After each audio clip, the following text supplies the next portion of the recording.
ए 16 वर्ष राज्यको सेवा गरेपछि त घर जान देऊ न, बरु पेन्सन 20 वर्षमा देऊ, 4 वर्ष अन्त दुःख गर्छौँ, आफ्नो परिवारलाई सुरक्षित गर्छौँ भनेर यति माग्दा पनि राज्यको कान जो यतिका वर्षसम्म बिरामी भइरहेको छ।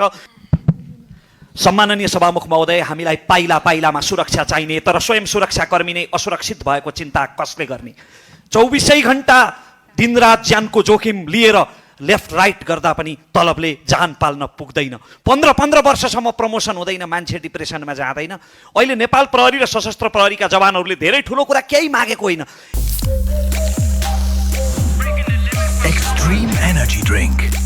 ए 16 वर्ष राज्यको सेवा गरेपछि त घर जान देऊ न, बरु पेन्सन 20 वर्षमा देऊ, 4 वर्ष अन्त दुःख गर्छौँ, आफ्नो परिवारलाई सुरक्षित गर्छौँ भनेर यति माग्दा पनि राज्यको कान जो यतिका वर्षसम्म बिरामी भइरहेको छ, म गम्भीर ध्यानाकर्षण सभामुख महोदय मार्फत गराउन चाहन्छु। खास गरी गृह मन्त्रालयको राष्ट्र सेवक पनि मान्छे हुन्, उत्प्रेरणा उनलाई पनि चाहिन्छ। धन्यवाद। माननीय सदस्य रविन्द्र पटेल।